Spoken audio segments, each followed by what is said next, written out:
मतलब अगर आपको चेक करना है मोनोटोनिसिटी ऑफ कंपोजिट फंक्शन, है ना, मोनो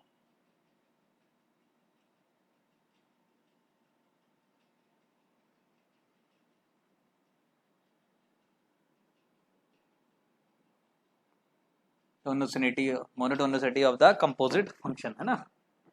तो कंपोजिट फंक्शन की अगर मोनोटोनिसिटी आपको चेक करनी है तो करना क्या होता है, जैसे अगर आपको मान लो ऐसा दिया है, उसमें मैं आपको अलग अलग एग्जांपल्स देता हूं, है ना, ठीक है। उसमें क्या है, जैसे मान लो आपको एफ ऑफ जी एक्स दिया है ना, अब इसमें कुछ भी हो सकता है कि एफ एक्स इंक्रीजिंग फंक्शन है, जी एक्स डिक्रीजिंग है, एफ एक्स स्ट्रिक्टली इंक्रीजिंग है, जी एक्स स्ट्रिक्टली इंक्रीजिंग है ना। मान लो मैं एक एग्जांपल के थ्रू बताता हूं, है ना। इसमें जब भी आप निकालेंगे तो कैसे निकालेंगे, बेसिक डेफिनेशन, फिर इसके बाद मैं आपको इसमें एक शॉर्ट ट्रिक बता दूंगा, है ना। जैसे मान लो आपको लेट सवाल में आपको दिया है जी एक्स जो है वो डिक्रीजिंग है और जो एफ एक्स है वो इंक्रीजिंग है, ठीक है। सीधी सी बात है, आपको तो सिर्फ इतना सा देखना है। अच्छा, एक चीज और कंफर्म है कि इसमें ये जरूर देख लेना, ऐसा भी हो सकता है कि खाली ये तो ये दो ही कंपोजिट फंक्शन है, ऐसा भी हो सकता है 3-4 फंक्शन हो, 5-6 फंक्शन हो, है ना। हर किसी फंक्शन के बारे में इंक्रीजिंग या डिक्रीजिंग कहीं ना कहीं दिया होना चाहिए। ये जो तरीका बताऊंगा मैं वो वहीं पर वैलिड है, ठीक है। अब क्या है, अगर मैं आपसे बोलता हूं कि भाई अगर जी एक्स डिक्रीजिंग है, एफ एक्स इंक्रीजिंग है, तो बेसिक डेफिनेशन क्या है, हम वहीं से स्टार्ट करते हैं। बेसिक डेफिनेशन क्या है, लेट x1 का वैल्यू जो है वो लेस देन x2 है। अगर मान लो सबसे पहले अंदर फंक्शन कौन सा है, जी एक्स है। अब जी एक्स मुझे बताओ, जी एक्स डिक्रीजिंग है, अगर डिक्रीजिंग फंक्शन है तो क्या ऐसा लिख सकता हूं कि जी एक्स वन का वैल्यू जो होगा वो एफ जी एक्स टू से छोटा या बड़ा, उससे बड़ा या उसके बराबर होगा, होगा कि नहीं होगा। एज यहां पर लिख लेना, as g x is decreasing. अब आप थोड़ी देर के लिए भूल जाओ ये जी एक्स है, ये तो दो वैल्यूज है, ये दो वैल्यूज है, ये वाली वैल्यू इस वाली वैल्यू से बड़ी है।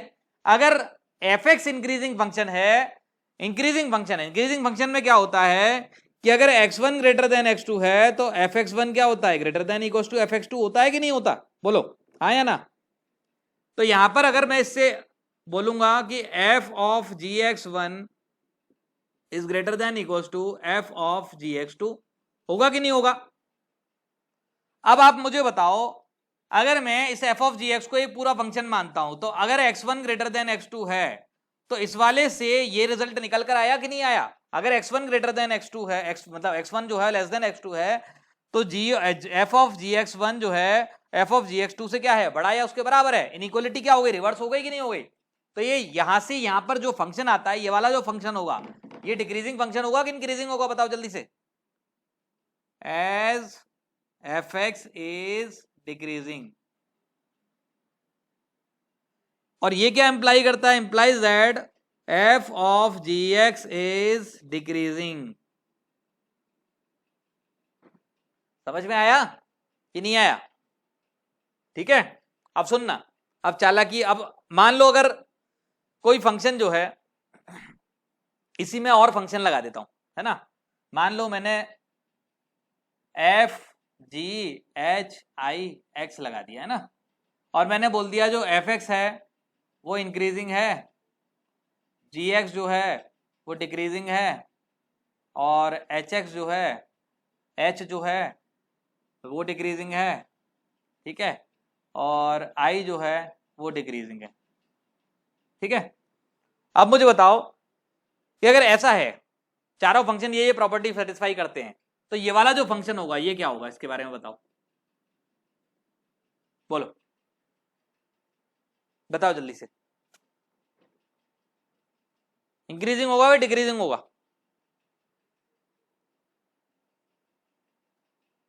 सोच के बोलो। डिक्रीजिंग क्या करता है, डिक्रीजिंग क्या करता है, अच्छा मुझे ये तो बताओ, डिक्रीजिंग क्या करता है, रिवर्स करता है कि नहीं करता इनइक्वालिटी को, हाँ या ना। इंक्रीजिंग कुछ करता है उसमें,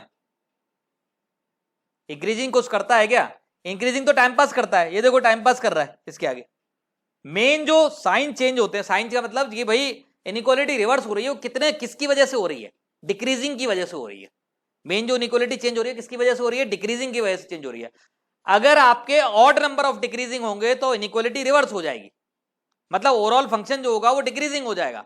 अगर आपके even number of decreasing function होंगे तो उस केस में क्या होगा, इनइक्वालिटी विल रिमेन सेम, क्योंकि अगर एक बार चेंज हुआ ठीक है, एक और डिक्रीजिंग फंक्शन है तो एक बार और चेंज हो जाएगा। तो उस केस में क्या होगा, अगर यहां पर लिखते हैं तो ये वाला जो फंक्शन होगा ये क्या होगा, दिस विल बी डिक्रीजिंग। समझ गए कि नहीं समझे, बताओ। अब अगर मैं आपको और चालाकी सिखा दूं, क्या चालाकी सिखा दूं, और एक एग्जांपल, F1 F2 F3 है ना, dot dot dot Fn x, जो F1 है F2 है, ठीक है, मान लिया। अब इसमें जो फंक्शंस हैं वो या तो डिक्रीजिंग है या फिर इंक्रीजिंग है, ऐसा बोला है, आइदर डिक्रीजिंग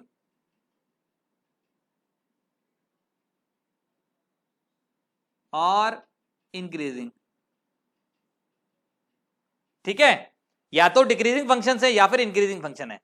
तो ये वाला जो फंक्शन होगा, ये कंपोजिट फंक्शन जो बन रहा है, एफ ओ लगा देता हूं, है ना, ओ, ठीक, ये जो कंपोजिट फंक्शन बना, ये वाला फंक्शन ओवरऑल जो होगा वो डिक्रीजिंग होगा, it will be then it will be decreasing, it will be number first decreasing if odd number number of decreasing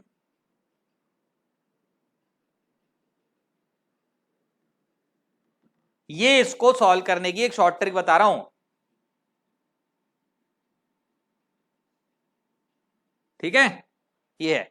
अभी मान लो यही है, सेकंड बोल दिया, अगर इंक्रीजिंग होगा,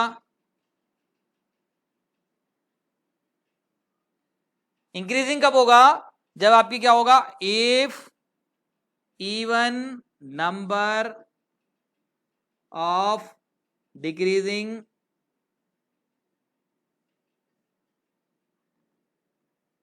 याद रखना कंडीशनल है, सारे फंक्शन जो होने चाहिए या तो इंक्रीजिंग होने चाहिए या डिक्रीजिंग होने चाहिए, ऐसा नहीं होना चाहिए कि कोई भी ना हो। और आप कह रहे हो सर आपने तो कहा था, मैंने कब कहा था, मैंने ये कहा था अगर आइदर डिक्रीजिंग और इंक्रीजिंग होने चाहिए, है ना, ऑल फंक्शन, कौन से फंक्शन, ऑल फंक्शंस, है ना, ठीक है, सारे फंक्शंस जो हैं या तो इंक्रीजिंग होने चाहिए डिक्रीजिंग।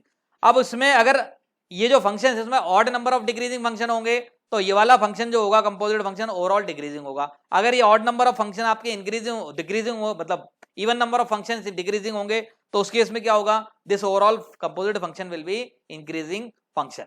तो ये जो सारी चीजें हैं ये हमने इंक्रीजिंग डिक्रीजिंग के टर्म्स में बताई, यही आपको स्ट्रिक्टली इंक्रीजिंग स्ट्रिक्टली डिक्रीजिंग के टर्म्स में बताएंगे, तो उसको भी चेक करने का तरीका हमारा यही होता है। कभी सब्जेक्टिव में आ जाता है तो आपको प्रूफ करना है this is the overall way of subjective, है ना।